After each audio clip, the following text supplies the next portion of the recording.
Some hurts are invisible, yet they cut deeper than anything physical ever could. What happens when you give everything to those you love, and in return, they turn their backs on you? In this story, Helen, a mother and grandmother, tries to reconnect with her family, only to be crushed by the very people she thought would cherish her. But what if the greatest strength comes from standing up in silence, and the quietest acts of revenge are the most powerful? Let me take you through this journey. Subscribe to the channel and tell me in the comments where you're watching from. The story starts now. I've always believed that family was supposed to be everything. Growing up, my own family wasn't perfect, but I had my parents, my siblings, and a bond that felt unbreakable. When I married Tom, we promised we'd create something even stronger, something that would last for generations. But when Tom passed away last year, I felt like the foundation of my life crumbled right beneath my feet. I was left alone, no husband, no sense of direction. And so I began to search for something, anything, that would bring a spark back into my life.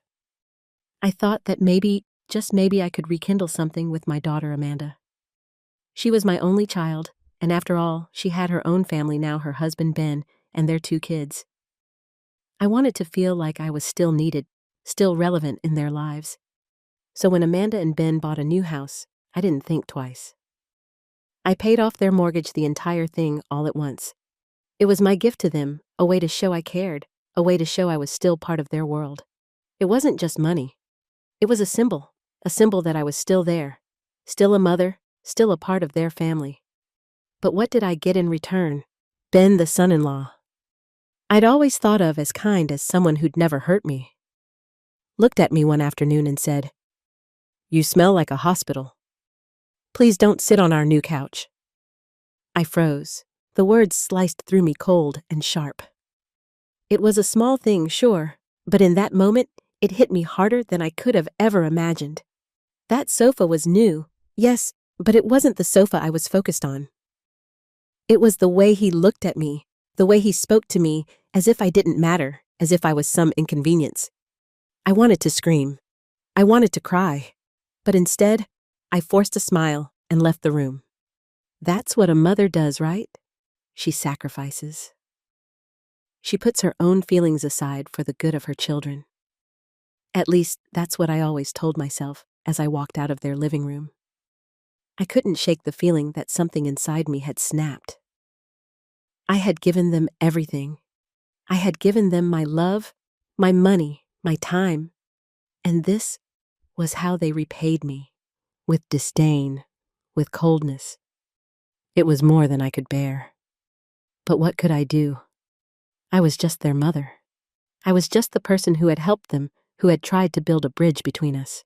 That night, I stayed in my own home alone. I cried not for what had happened that day, but for the years I had spent giving everything of myself to my family, and yet feeling like I had nothing left to show for it. The next few weeks were even worse. Ben didn't change, didn't apologize. Amanda didn't even acknowledge it, but every time I went to their house, I could feel the distance growing between us. It wasn't just the physical space, the couch that I wasn't supposed to sit on. It was the emotional distance. I was an outsider in my own family, and worse, I was invisible. I wanted to fix it. I wanted to find a way back into their hearts. But with every passing day, it felt like the door was closing more tightly, and with every cold interaction, I could feel my heart slowly breaking. But one thing was becoming crystal clear.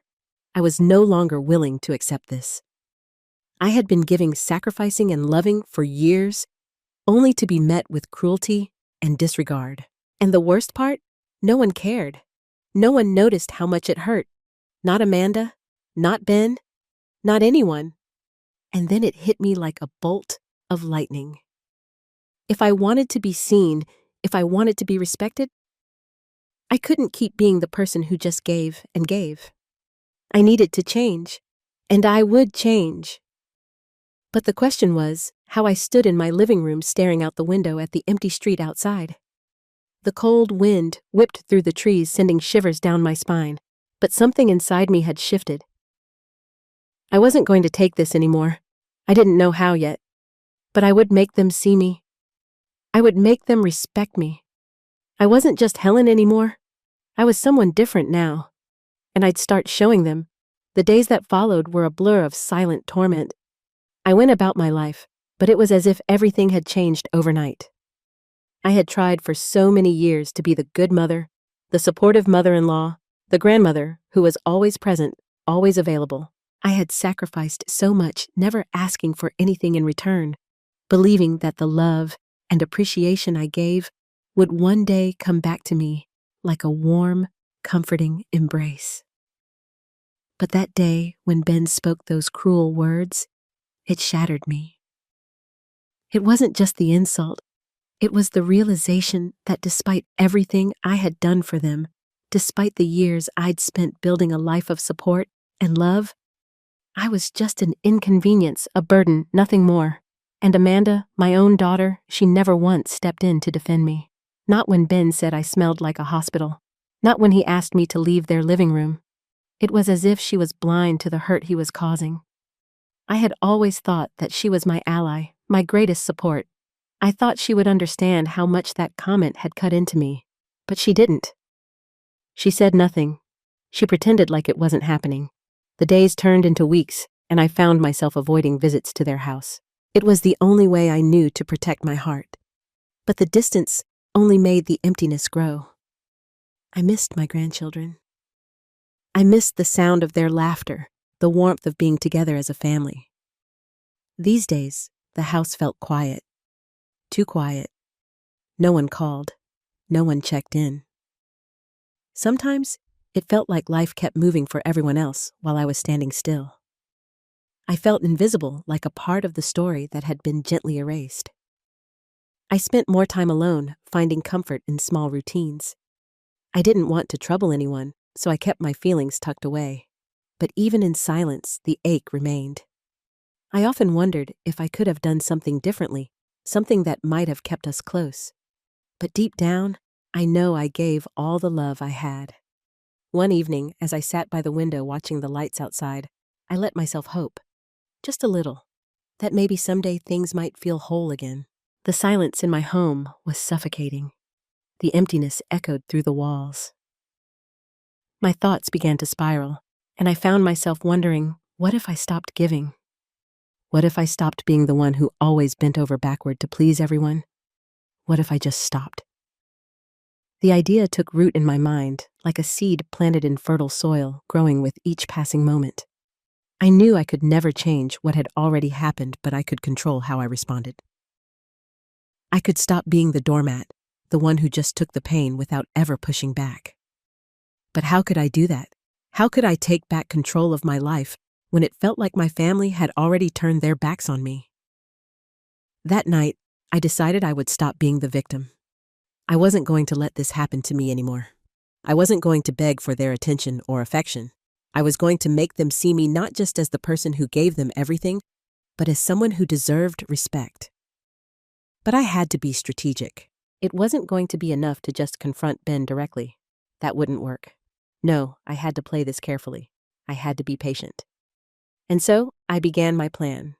The weeks dragged on, and with every passing day, the distance between me and my daughter grew. It wasn't just Ben's cruelty that was driving a wedge between us. It was Amanda's silence. Her refusal to acknowledge the pain he was causing me was just as painful as the insults Ben had hurled my way. Every time I walked into their home, I felt the coldness in the air. It wasn't just the absence of warmth in their greeting. It was something deeper, something that gnawed at my soul. I started noticing the little things, the way Ben would glance at me with that look of condescension, like I was an unwanted guest. The way Amanda would act as if everything was perfectly fine, even when I could see the cracks in their marriage starting to show. She would smile at me, but it wasn't real. It was a mask, a facade that I knew all too well. It hurt more than I can put into words to realize that my own daughter didn't see me. She didn't notice the way Ben treated me, the way he dismissed me like I was nothing. Maybe it was easier for her to pretend. Maybe it was simpler to ignore the truth to just go along with the charade. But I couldn't ignore it anymore. It was like living in a house of glass. One wrong move and everything would shatter. I remember one afternoon I went over to visit them, eager to spend time with my grandchildren. It was supposed to be a simple, happy visit. But when I walked through the door, I was met with a sense of isolation that hit me like a wall. Ben was on the couch, flipping through a magazine, not even bothering to look up. Amanda was in the kitchen, her back to me as she prepared dinner. "No, hello, no, how are you, Mom?" "Nothing." I stood there in the doorway, unsure of what to do. But I was about to say something. But then I remembered Ben's words from that fateful day. "You smell like a hospital." The memory of it clung to me, and I felt a wave of humiliation wash over me once again. I took a deep breath, forced a smile, and walked into the kitchen. Amanda barely acknowledged me, her eyes flicking to me for a moment before she turned back to what she was doing. It was like I wasn't even there. "Need any help?" I asked, trying to sound casual. Amanda didn't even pause. "No, Mom. I'm fine." I swallowed the lump in my throat, forcing myself not to break down right then and there. This wasn't supposed to be how it was supposed to be. I had envisioned this time with my daughter and grandchildren to be filled with love and warmth, but all I felt was an overwhelming sense of rejection. Ben, who had been sitting on the couch, got up and walked into the kitchen. He didn't even glance at me, just brushed past me like I wasn't worth acknowledging. I could feel my heart sinking with every step he took away from me. It was in moments like this that the truth became undeniable. I was no longer a part of their world. Later, when I was leaving, Ben made a point of opening the door for me with a smile that felt more like a sneer. "Take care, Helen," he said, his voice dripping with insincerity. It was as if he were doing me a favor by letting me leave. Amanda stood in the background, arms crossed, not saying a word. She didn't have to. The silence between us spoke louder than anything she could have said. I didn't cry when I got in the car. I was too tired for that. But the weight of it all settled over me like a blanket, suffocating me with its intensity. I felt small. I felt invisible. I felt like I didn't matter anymore. It wasn't the first time I'd been treated this way. But this time, something inside me snapped. I had given everything to them. My love, my time, my money, and this was how they treated me. The truth was, I couldn't take it anymore. I couldn't keep pretending that everything was fine when it clearly wasn't. I wasn't going to beg for their love. I wasn't going to wait around to be seen. No, I had to do something. I had to make them see me. I wasn't going to sit in silence and let this continue. But what could I do? The answer came to me slowly over the course of the next few days. It wasn't about being loud or aggressive. No, it was about being smart. It was about hitting them where it hurt the most. They had no idea how much power I still had. But I knew. And I was going to make sure they knew too. I would make them see me, and when they did, they would regret ever treating me the way they had. The decision to change wasn't easy. For so many years, I had played the role of the dutiful mother. Always sacrificing, always giving. But now, standing on the precipice of my own despair, I realized I had been the one allowing myself to be pushed aside. My daughter, my own flesh and blood, had accepted Ben's cruelty without a second thought. I'd done everything for them, and yet they couldn't see me. They couldn't even offer me a simple word of gratitude or kindness. It was as though I was invisible in their lives, a ghost they barely noticed. I wasn't going to stand by and let that continue. It had been months since Ben's cruel words, but the sting of them hadn't faded. Every time I closed my eyes, I heard his voice. "You smell like a hospital." Those words rang through my mind like a bell, reminding me that I wasn't enough for them. Not enough to be respected. Not enough to be valued. But here's the thing. I wasn't going to keep allowing myself to be treated this way. Something inside me shifted. It wasn't just the anger I felt. It was the realization that I still had power. I'd been so focused on making them happy, on playing the role of the selfless mother and grandmother, that I had forgotten about myself. I had forgotten about my own needs, my own desires, my own worth. No more. I sat down at my kitchen table late one night, the weight of the decision settling into my bones. I could have confronted them directly. I could have yelled and screamed, told them how badly they had hurt me. But I knew better. I knew that wouldn't work. Ben wasn't the type to listen to reason. And Amanda had her own struggles. Confrontation would only push them further away. But if I hit them where it hurt, if I made them feel the consequences of their actions, they would finally notice me. They would have no choice but to see the woman they had been taking for granted all this time. I started to think about all the sacrifices I'd made for them over the years. The mortgage I had paid off for their house. The times I had picked up the pieces for Amanda when she needed me. The countless hours I had spent making sure their lives ran smoothly. And what did I get in return? Nothing but coldness and disdain. I couldn't undo the past, but I could change how I was going to respond from here on out. I had to take control of my life again. I had to stop being the victim, stop waiting for them to change, and start making the changes myself. The first thing I decided to do was stop paying the mortgage. I had been covering the entire amount for months, thinking it was a way to help them, a way to show my love. But I had been wrong. I wasn't helping them. I was enabling them, enabling their disrespect. It wasn't a decision I made lightly. I had always been a woman who believed in family and helping those you loved no matter the cost. But what good was my help if it was only being used as a tool to control me, to keep me in the background? They didn't appreciate me. They didn't even see me. And that needed to change. So I stopped paying the mortgage just like that. The following weeks were tense, but I kept my resolve. I refused to call or check in.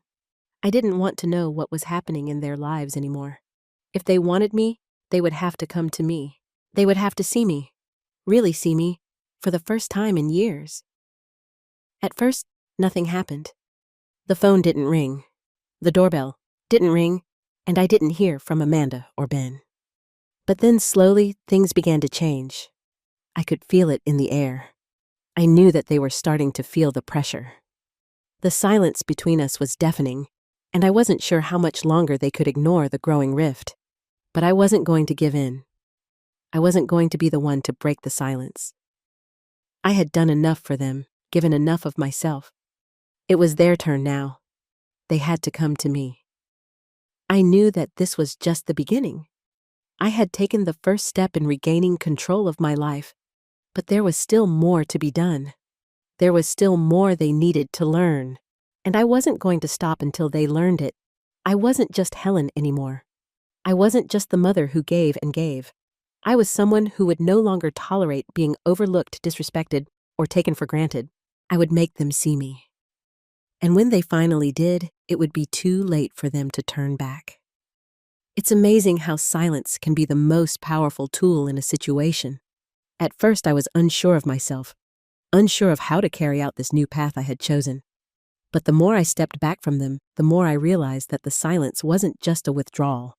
It was a message louder than any argument or confrontation could ever be. I watched them, Amanda and Ben, drift further into their own lives as the days passed. They probably thought I had forgotten about them, that I had given up, but I hadn't. No, I was watching closely, calculating every move, every shift in the air. They didn't know it, but I was already 3 steps ahead. I made sure to keep my distance. But I wasn't angry anymore. The anger had turned into something more focused, something more controlled.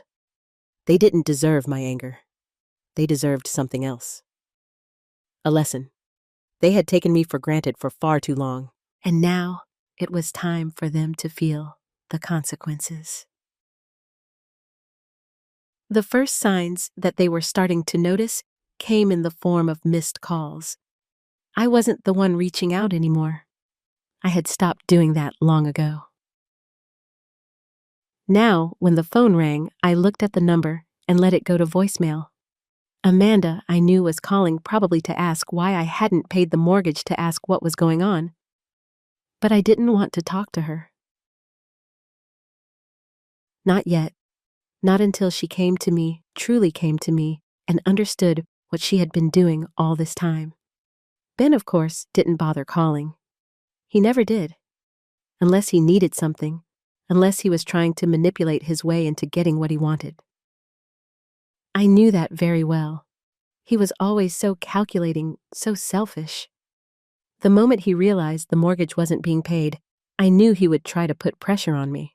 But I wasn't going to give in. Not this time. I had a lot of time to think during these days of silence. I reflected on everything. The way Ben had disrespected me. The way Amanda had stood by and said nothing. And I began to realize something important. I had been letting them control the narrative for far too long. I had always been the one trying to make peace, always trying to patch things up, always putting their needs above my own. But it was never enough. I had never been enough for them, and that was the bitter truth. And then I thought about the choices I had left. I could continue to let them walk all over me, continue to be the person they could rely on only when they needed something, or I could stand firm and force them to see me, to recognize my worth. I decided I would stand firm. The silence was working. Every day that went by without a word from me, I felt a small victory. I could see it in the way Amanda would hesitate when she walked past my house, as if unsure whether to knock on the door. I could hear it in the way the silence between us grew heavier. The longer they ignored me, the more they would start to feel it. The more they would realize just how much I had been giving and how little they had been appreciating. It wasn't long before I got my first text from Amanda. It was short, almost cold. "Mom, is everything okay? Why aren't you answering your phone?" I smiled to myself as I read it. She had finally noticed. But it wasn't enough. I wasn't going to give in just yet, not until she truly understood what had been happening. I didn't reply to her text right away. Instead, I went about my day feeling a sense of quiet satisfaction. For once, I wasn't at their mercy. I wasn't begging for their attention. I was controlling the narrative now. The next day, another message came through from Amanda. This time, there was a hint of urgency. "Mom, please talk to me. We need to figure this out. Ben is upset about the house payments." That was it. She was finally starting to see the cracks in the foundation of their perfect little world. The first real sign that they were beginning to feel the pressure. But Ben's distress didn't concern me. It never had. It was Amanda's reaction that mattered. She was the one who needed to come to terms with what had been happening all along. I let another day pass, letting the silence linger between us. When I finally did respond, it wasn't with an answer to her concerns. I didn't owe her that. Not yet. Instead, I simply replied, "When you're ready to listen, we can talk." And just like that, the ball was in her court.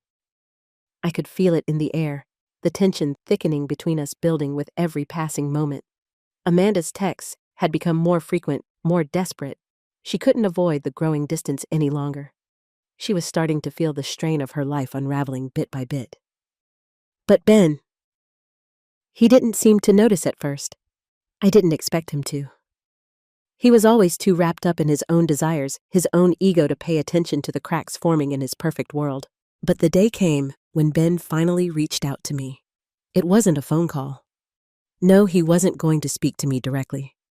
Ben was too proud for that. Instead, he sent a message, and that message was everything I needed to hear. "Why aren't you paying the mortgage?" It read blunt and to the point. "You know Amanda and I have a lot of expenses. We can't afford to keep the house without your help." The audacity of it, the nerve. I wasn't sure if I should laugh or cry. I had given them everything I could for years, helping with bills, picking up their slack, paying for things they couldn't afford. But now in this moment, he was treating me like an ATM, like I existed only to serve their needs. And now that the money wasn't flowing as freely as it once had, he was demanding answers. I had to pause for a moment. I wasn't going to respond rashly. Not now. I had already started this process of silence, of distancing myself from them. And I wasn't about to break it. I knew he was getting desperate.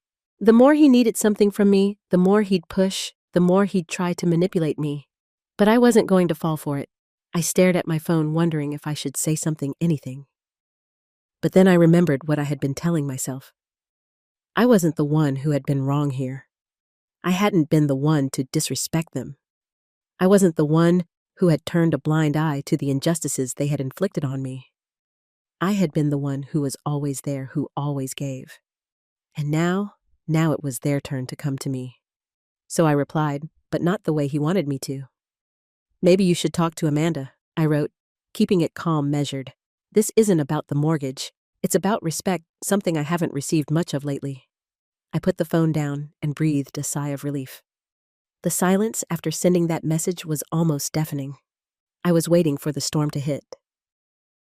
I knew Ben wasn't going to let this go easily. He couldn't. He had been living off my generosity for far too long. Now that it wasn't coming, he had no idea how to deal with it. The next few hours passed in a tense quiet. I could almost feel the anxiety radiating off of him through the phone. But I didn't hear from him again that night. I went to bed with a sense of power, the first real sense of power I had felt in a long time. But the next day, the storm came. Amanda's call was more frantic than I had expected. "Mom, please, you can't just stop paying for the house. Ben is furious, and we're going to lose everything if you don't help us." Her voice trembled, and I could hear the panic in her tone. But I didn't give in. This wasn't about the house or the money anymore. It was about the deeper issue: respect. They had taken me for granted for so long, and now that I wasn't enabling them anymore, they were reeling. I let the silence stretch for a few seconds before I spoke, my voice calm but firm. "I'm not going to be your safety net anymore, Amanda," I said. "You and Ben need to figure this out. You need to stop treating me like I'm just here to solve your problems." There was a long pause on the other end of the line. I could hear her breathing, trying to compose herself. Then softly, almost apologetically, she spoke. "I know you're upset," she said. "But Ben doesn't understand. He doesn't know how to handle all this pressure. And I don't know what to do anymore." I closed my eyes for a moment, letting the weight of her words settle in. I wasn't angry at her. I was angry at the situation, at how Ben had manipulated everything around him, at how Amanda had let him get away with it. But what could I do? I couldn't fix this for her. She had to fix it herself. "You need to stand up to him," I told her.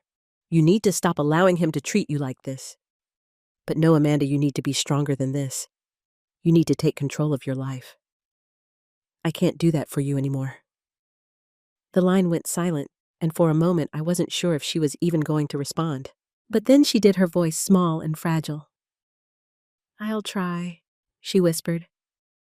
I hung up the phone, feeling something I hadn't in a long time. Relief. It wasn't going to be easy. I knew that, but Amanda had to make her own decisions now. She couldn't keep using me as a crutch to avoid the truth. The stage was set now.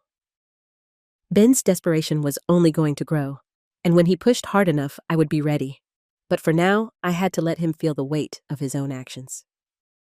I had already given them everything I could. Now they had to see the cost of their neglect.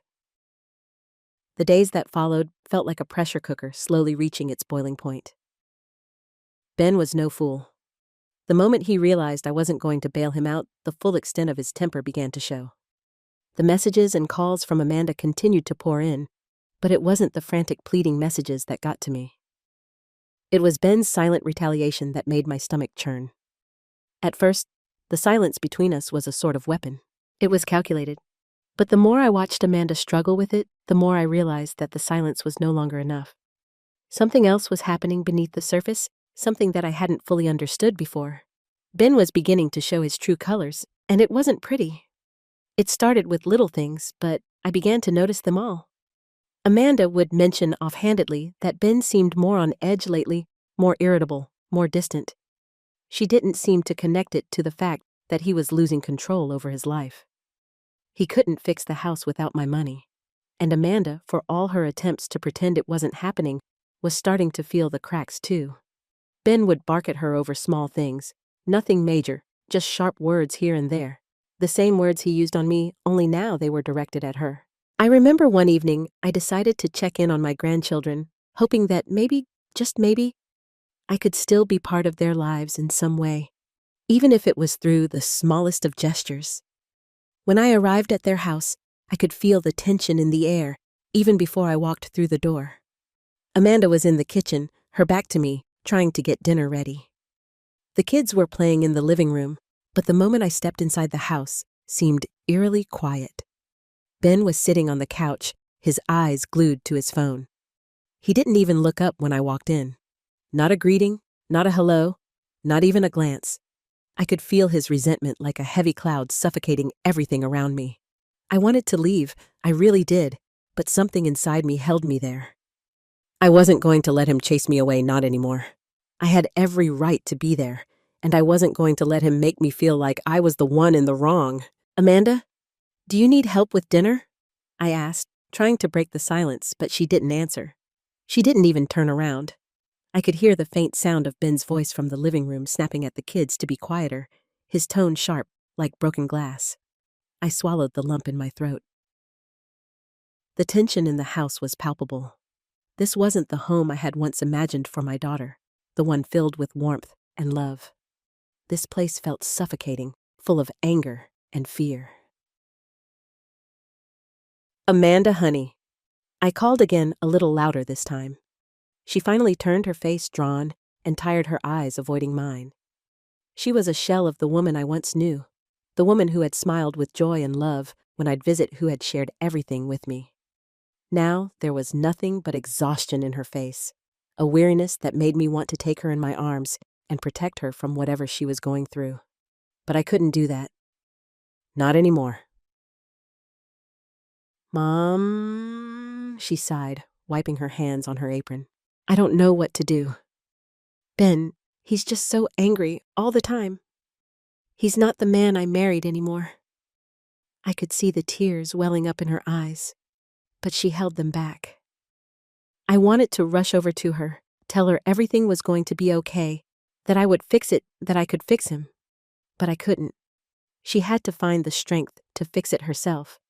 "You have to stand up for yourself, Amanda," I said, my voice low but firm. "You can't let him treat you like this. You deserve better." She shook her head. "I can't. I don't know how. He's changed, and I don't know how to handle it anymore." I looked over at Ben, still glued to his phone. He didn't even care that I was standing there. He didn't care that his wife was breaking down. He was too focused on his own problems to see what was happening right in front of him. It was clear that Ben didn't just disregard me. He disregarded everyone. He was so consumed by his own need for control and power that he couldn't see the devastation he was leaving in his wake. "I know you're scared, Amanda," I said quietly, my heart breaking for her. "But you don't have to be scared anymore. You don't have to let him keep controlling you. You are stronger than you think." The words hung in the air, heavy with truth. Amanda finally looked at me, really looked at me for the first time in a long time. And for the first time in a long time, I saw a flicker of something in her eyes, something more than just exhaustion. It was hope. She didn't say anything, but she didn't need to. The look she gave me told me everything I needed to know. Amanda was starting to wake up. She was starting to realize that this wasn't the life she deserved, and maybe, just maybe, she could find the strength to change it. But before she could respond, Ben's voice boomed from the living room, interrupting the moment. "Are you done in there yet, Amanda? The kids are waiting to eat." I saw Amanda flinch at his tone, and my heart twisted. I wanted to do something, to stand up to him, to tell him off right there and then. But I didn't. Not yet. This was Amanda's battle, not mine. "I'm coming," she muttered, her voice barely above a whisper. As she walked past me, I put a hand on her shoulder. "You don't have to be afraid of him, Amanda. You have the power to change this. You just have to believe that." And with that, she nodded, though I could see the conflict in her eyes. I didn't know if she would find the strength to do what needed to be done, but I had to believe she would. As I left their house that night, I could feel the shift in the air. Ben's influence was beginning to slip, and though it would take time, I knew that Amanda was beginning to see him for what he truly was. But the question now was, would she find the courage to stand up to him before it was too late? I had done what I could. I had offered the words of wisdom, the encouragement, the support. But deep down, I knew this was Amanda's fight now. It was her life, her marriage, her decision whether to stand up to Ben. But as each day passed, the weight of the situation pressed harder against my chest. The more I saw the cracks forming in their relationship, the more I realized that if Amanda didn't make a choice soon, the consequences would be too great. I couldn't just stand by anymore and hope for the best. I couldn't let Ben keep abusing my daughter emotionally and mentally. I had seen the way he treated her, the way he manipulated her, the way he tore her down a little more each day. His cruel words had only gotten worse, and I wasn't blind to the marks he left on her. Not physical ones, but the emotional scars that were starting to pile up. Amanda wasn't just sad anymore. She was lost, and it crushed me to see it. I had raised her to be strong, to stand up for herself, to fight for what was right. Yet here she was, trapped in a marriage with a man who used his power to break her down. Ben had broken her in ways that weren't visible to the eye, but I could see it. I could feel it in the way she walked around with her head down, the way she hesitated before speaking, the way she second-guessed every decision. She was suffocating under the weight of a man who had no respect for her. And worse, I had let it happen. I had stood by for too long waiting for her to find the courage to break free on her own. But now, after everything I realized, it wasn't enough, not anymore. And that's when I made the decision. The decision I had been circling around for weeks. I couldn't save Amanda from herself, but I could save her from Ben. I would not sit idly by while he continued to manipulate her. It was time to take a stand. It was time to do what needed to be done, even if it was drastic, even if it meant crossing a line I hadn't considered before. I picked up my phone and made the call. James. A name I hadn't uttered in years, but someone who, if I was honest with myself, had always been there, lurking in the background, waiting for me to make a move. James wasn't the kind of man you called unless you were desperate. He was a former private investigator, now working outside the law, solving problems for people who didn't want to get their hands dirty. He had a reputation for getting results, but not through kindness or diplomacy. He was, as the saying goes, a fixer. I hadn't wanted to go to him. I had thought I could handle this on my own, that the situation would resolve itself if I gave it time.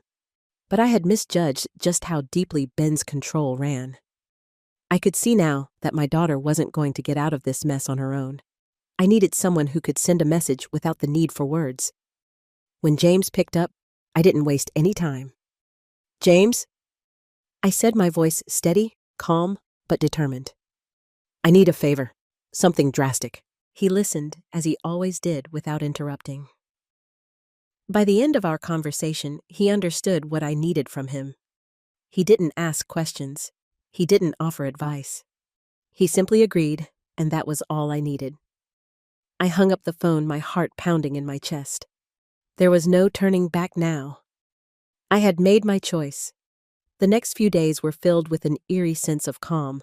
I didn't hear from Amanda or Ben. They were in crisis mode. I knew. Ben was angry, more angry than usual, and Amanda was trying to hold everything together. I watched from a distance as their world crumbled, as Ben's control over Amanda started to slip. But I also saw something else, a flicker of light in Amanda's eyes, a sign that she was beginning to see through the facade. She wasn't fully ready to break free yet, but she was beginning to question things. I could tell. And then one evening, James made his move. I wasn't there when it happened. I didn't need to be, but I knew he had done what was necessary. I had trusted him to send a message loud and clear without causing irreparable harm, and he did. It was subtle, but effective. Ben would understand the message immediately. The next day, I received a call from Amanda. Her voice was shaky, but there was a new sense of clarity in it. Mom, I don't know what happened, but I'm scared. Ben, he's different. Something's not right. I took a deep breath, steadying myself before I responded. Amanda, I said softly, it's time. You need to stand up for yourself. You need to take control of your life. She was silent for a long moment. I could feel the weight of her decision hanging between us. But then, finally, she spoke. I don't know if I can, Mom. I don't know if I'm strong enough. You are, I said, my voice firm, reassuring. You are stronger than you know. I didn't need to say anything more. She knew what she had to do. It was only a matter of time before she made her choice, before she found the courage to walk away from Ben for good. The silence, the pressure, the emotional toll. Everything was building toward this moment. And now, I could only wait and watch as Amanda found the strength she needed to break free. I had done what I could. I had set things in motion, and now the rest was up to her. The tension that had been building for weeks finally came to a head. I had watched patiently waiting, knowing that Amanda would have to make her decision soon. I had set things in motion, but ultimately, it was up to her. I couldn't make the choice for her. I couldn't fix her marriage for her. But I had given her the tools. I had given her the push she needed, and now I just had to wait for her to act. The phone call came on a Friday afternoon. It was Amanda, her voice shakier than usual. "Mom, I don't know what to do," she whispered, as though afraid someone might hear her. "He's out of control. I don't even know who he is anymore." I felt a lump form in my throat. My heart broke for her. But this was the moment I had been waiting for. The tipping point had arrived. "Amanda, listen to me," I said, trying to keep my voice calm, steady. "You don't have to keep living like this. You have the strength to leave, to take back control of your life. You don't have to be afraid anymore. I'm here. I'll help you." There was silence on the other end. For a moment, I thought maybe she hadn't heard me. Maybe she was still too scared to take the leap. But then, in a voice barely above a whisper, she spoke. "I can't do it, Mom. I can't leave him. What if he's right? What if I can't make it on my own?" I closed my eyes, taking a deep breath. I had to be strong for her. She needed to hear me, truly hear me, in this moment. "Amanda," I said, my voice soft but resolute. "He's not right. He's been controlling you, manipulating you, breaking you down. And you've let him. But you don't have to anymore. You are stronger than this. I'm not going to let you stay in a relationship where you're constantly being hurt." I heard her breathe shakily, like she was about to break down. And for a moment, I thought she might. But then something shifted in her tone. It was subtle, but it was there. "I'm scared, Mom. I don't know if I can do this without losing everything. He'll fight me. He always does." I could feel the weight of her fear. But I also knew that this fear wasn't stronger than the need for her to be free. "You have more than just fear on your side," I said, the words coming from a place deep inside me. "You have the truth. You have your own strength. And most of all, you have me. You're not alone, Amanda. You don't have to keep letting him control you. I'll be right here every step of the way." There was another long silence, but this time, when Amanda spoke again, I heard something different in her voice. It was a crack in the wall she had built up around herself, a hint of resolve. "I'm going to do it," she said, her voice trembling but stronger than before. "I'm going to talk to him. I'm going to take control back." I felt a rush of relief wash over me. It wasn't a victory yet, not completely, but it was a start. Amanda had taken the first step. She was ready to face the truth, ready to break free from the prison she had been living in for so long. "I'm proud of you, Amanda," I said, my voice thick with emotion. "You're stronger than you think." She didn't say anything after that. She didn't need to. I knew that the next steps were going to be hard for her. Ben wouldn't go down without a fight. But I had faith in her.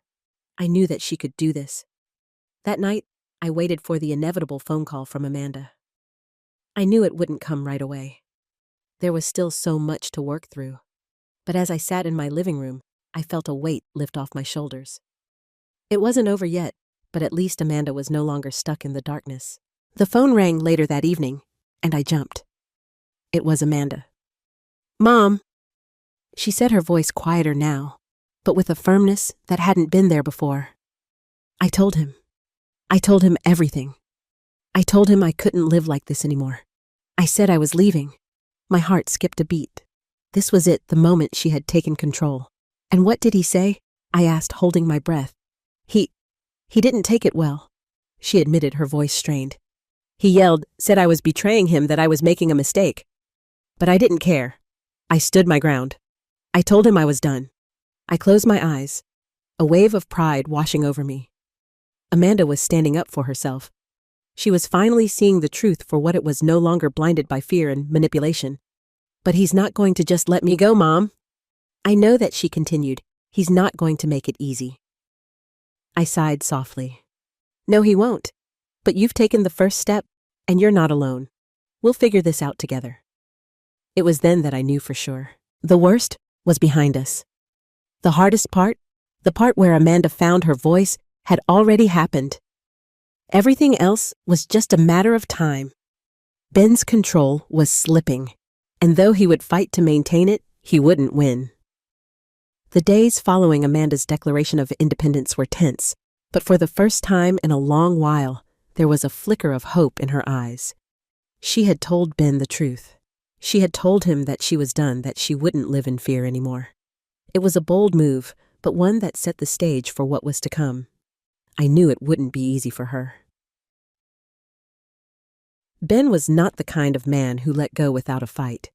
He had spent years manipulating and controlling, and he wasn't going to simply give up his power over Amanda without a fight. I could feel the storm brewing, but it wasn't a storm I was going to let Amanda face alone. She had taken the first step, and now it was my turn to make sure she didn't have to face it in isolation. The next time I saw her, she was different. There was a new resolve in her posture, a new light in her eyes. But I could see the toll it had taken on her. The stress, the fear. She was living in a pressure cooker, knowing Ben would retaliate. Mom, she said quietly, sitting across from me in my living room. He's furious. He keeps telling me I'll regret this, that I'm making a huge mistake, but I'm not going back. I can't. I looked at my daughter, my heart swelling with pride. This wasn't easy. It was never going to be easy. But she was standing strong, and that was more than I could have ever asked for. I know it's hard, I said, my voice steady. But you're doing the right thing. You're not making a mistake. You're taking your life back. You're strong, Amanda. You're stronger than you think. She looked down, her fingers twisting together nervously. He's been calling and texting me nonstop. He's trying to guilt-trip me into coming back. I don't know what to do anymore, Mom. I'm scared. I reached across the table and took her hand, squeezing it gently. You've already made it this far. You've already broken free. The rest of it is just noise, He's trying to manipulate you, but you don't have to listen. You've set yourself free, and I'm here for you. We'll get through this. Amanda nodded, but I could see the uncertainty still clouding her eyes. It was hard. I knew that. Ben was relentless. He was angry, and anger was a dangerous thing when it came from someone who had been used to controlling others. But Amanda had made the choice, and I was going to make sure she stuck to it, no matter what. That night, when I went to bed, I couldn't shake the feeling that the storm wasn't over. Amanda had made her stand, but Ben hadn't even begun to fight back yet. I knew that the hardest part was still to come. The next morning, my phone rang at 7 a.m. It was Amanda. Mom, she said, her voice shaky. I need you. He's here. Ben's here. He's outside yelling at me through the window. He says he won't leave until I come out and talk to him. My stomach clenched. I could feel my heart pounding in my chest. Stay inside. Don't open the door. Don't give in to him, Amanda.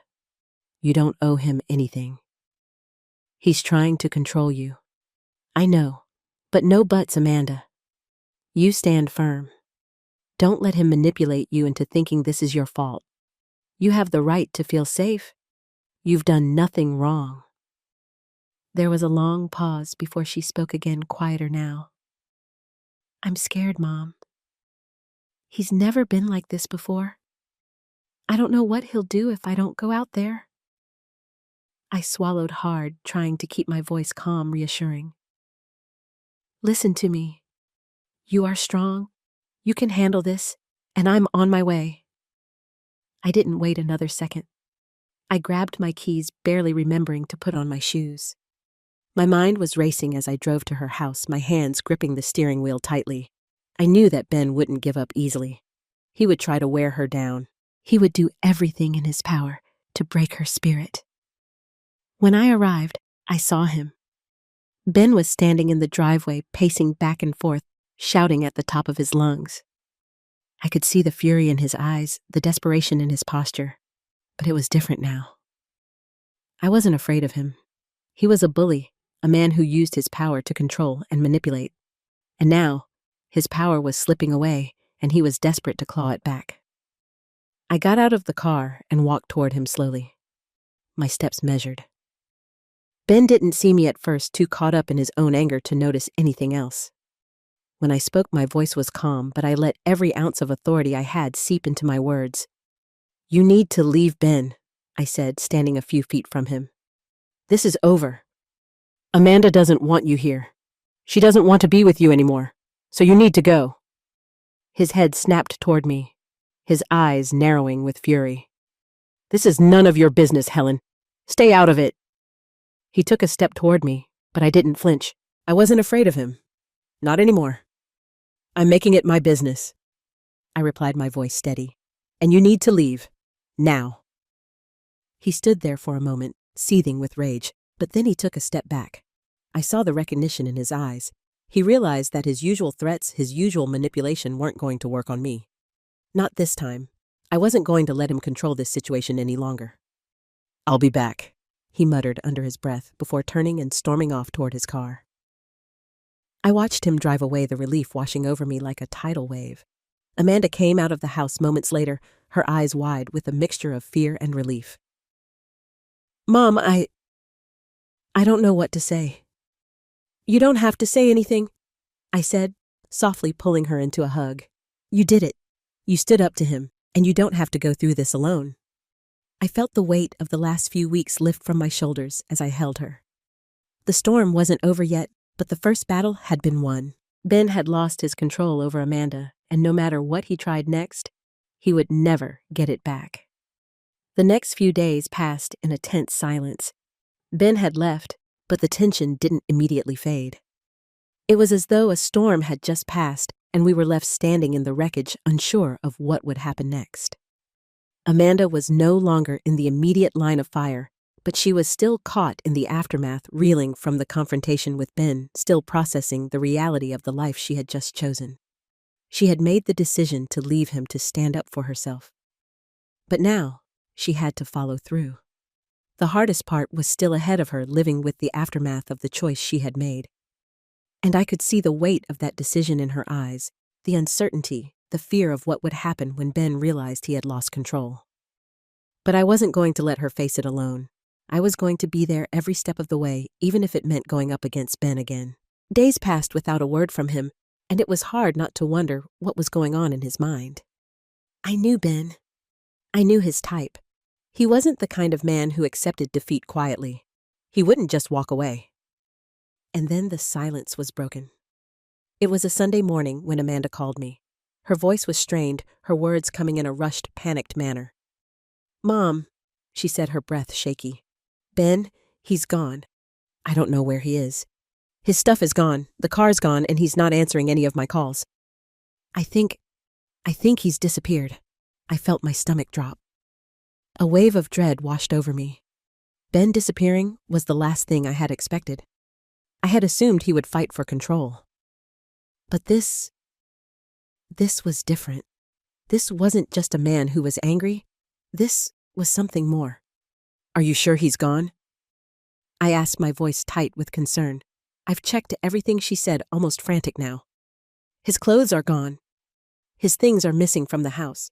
I've called his phone a dozen times, but it just goes straight to voicemail." I don't know what to think.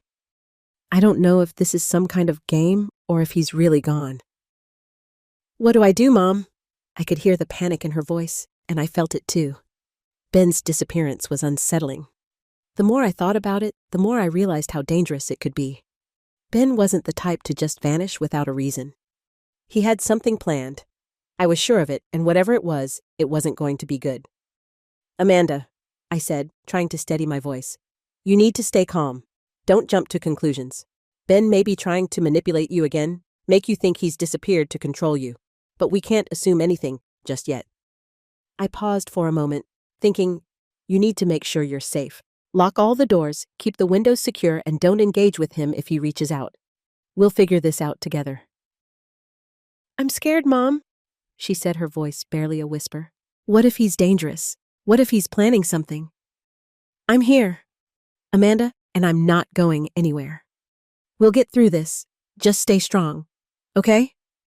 The call ended, and I sat in stunned silence. I felt a knot tighten in my chest. Ben's disappearance was more than just a strange event. It was a red flag, the kind of red flag that no one should ignore. I knew that the peace I had been hoping for wasn't going to come easily. Ben wasn't done yet, not by a long shot. The next few hours were filled with uncertainty. Amanda kept texting me updates, but the messages were all the same. Ben hadn't come back, hadn't reached out, and there was still no sign of him.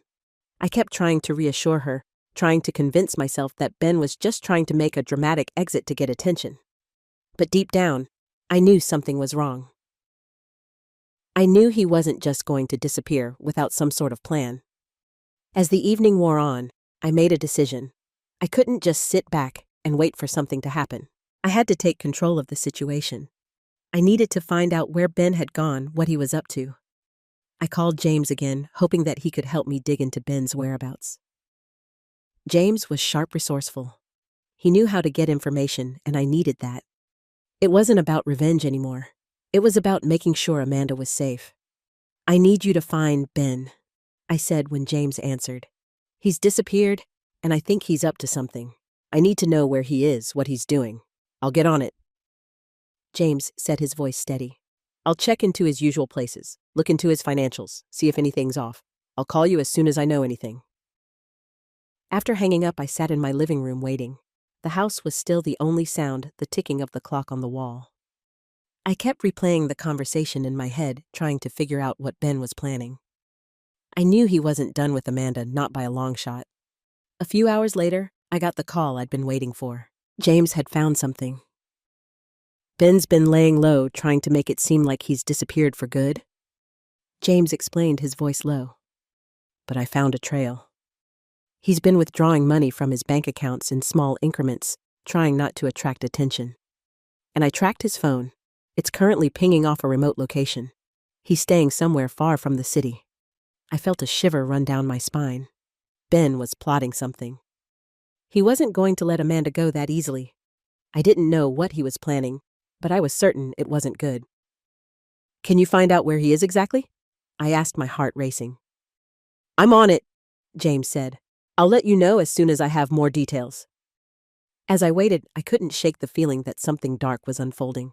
Ben was out there somewhere plotting his next move. And Amanda?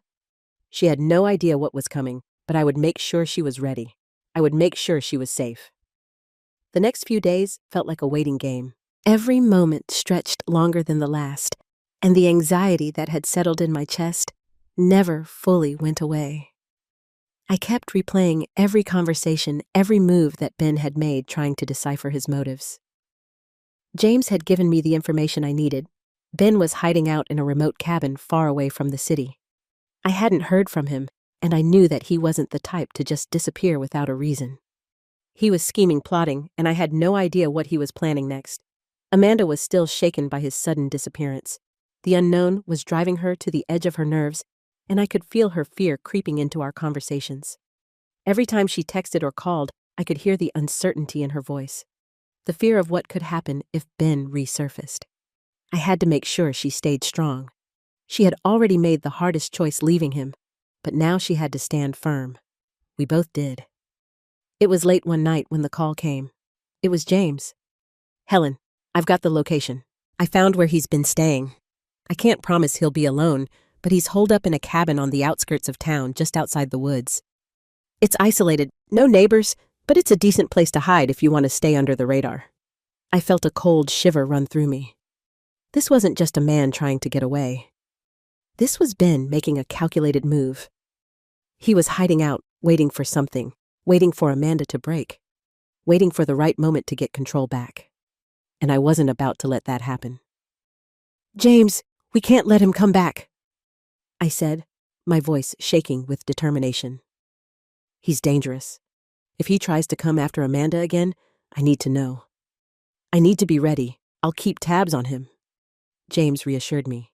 But if you want to confront him, you need to be careful. He's unpredictable. I didn't need him to tell me that. I knew Ben. I knew he wouldn't go quietly. But it wasn't just about confronting him anymore. It was about making sure Amanda was truly free from his grip. If Ben thought he could just disappear and come back when it suited him, he had another thing coming. The next morning, I called Amanda and told her what I had learned. I kept the conversation calm despite the fire that was building inside me. I had to keep her steady, keep her from panicking. I know you're scared, I said softly, but this is it. This is the final piece. Ben's been hiding out, but he's not coming back. We're going to make sure of it. She was quiet on the other end of the line. Then finally, what do we do, Mom? I exhaled slowly, looking out the window at the horizon, feeling the weight of what had to come next. We take control. We make sure he knows that he has no power over you anymore. Later that afternoon, we headed out to the cabin. James had given me the details, the layout, the isolated nature of the place, the fact that Ben was staying there by himself, at least for now. He had gone into hiding, but there was no way we were going to let him come back into Amanda's life. No way he could continue to manipulate her. Amanda was shaking when she got into the car with me. She had been so strong up until now, but I could see how afraid she was. She wasn't sure what to expect, and honestly, neither was I. I'm not sure I can do this, Mom, Amanda whispered, as we drove, her eyes wide with fear. What if he doesn't listen? What if he tries to hurt me? I took her hand and squeezed it. You've already done the hardest part, honey. You left him. You stood up for yourself. Now we just need to make sure he stays away. We're doing this together. You're not alone. The drive seemed to stretch on forever, the silence between us heavy, each of us caught up in our thoughts. I could feel Amanda's fear, but I could also feel her resolve. She wasn't going to back down. Neither of us were. When we finally arrived, I knew this was it. This was the moment where we would either let Ben continue his reign of terror, or we would show him that his time was over. We approached the cabin carefully, keeping a safe distance as I checked my phone for updates from James. He had eyes on Ben, and he confirmed that the man hadn't left the cabin all day. It was now or never. Stay close, I whispered to Amanda. She nodded, her face pale but determined. I knocked on the door, my heart racing in my chest. There was a long pause, and then the sound of footsteps from inside. The door creaked open just a crack, and there he was. Ben. He didn't look surprised to see me, but there was something in his eyes that sent a chill down my spine. He knew this wasn't a visit of reconciliation. He knew this was the end. What the hell do you want? He spat, his eyes flickering, to Amanda behind me. We need to talk, Ben, I said, my voice steady, no trace of fear in it. This is over. You've lost control. You're not coming back into her life. Not now. Not ever. Ben sneered, his hand tightening into a fist at his side. You think I'm just going to let her go? Let you take her away from me? You've made a mistake, Helen. This is far from over. I could feel the air between us crackling with tension. Ben's words were venomous, but they didn't affect me the way they once had. I wasn't the same woman anymore. I wasn't the scared mother who had let him walk all over me. I was standing here in control, and this time he wasn't going to win. You've already lost, I said, my voice firm. You've lost everything. Ben, your control, your manipulation, it ends here. You're not welcome in her life anymore. Ben's jaw clenched as he took a step forward, but before he could say anything, I saw something in his eyes shift. It wasn't anger anymore. It was fear. He was realizing that he had no more cards to play, that the power he had once held was gone. With one last venomous glare, he turned and slammed the door shut, leaving us standing there together in the silence that followed. We had done it. We had taken control back, and for the first time in years, I felt the weight of the past lift off my shoulders. Amanda looked up at me, her eyes wide with a mix of shock and relief. Mom, it's really over, isn't it? I nodded, pulling her into a tight hug. It's over. You're free. And with that, I knew everything had changed for both of us.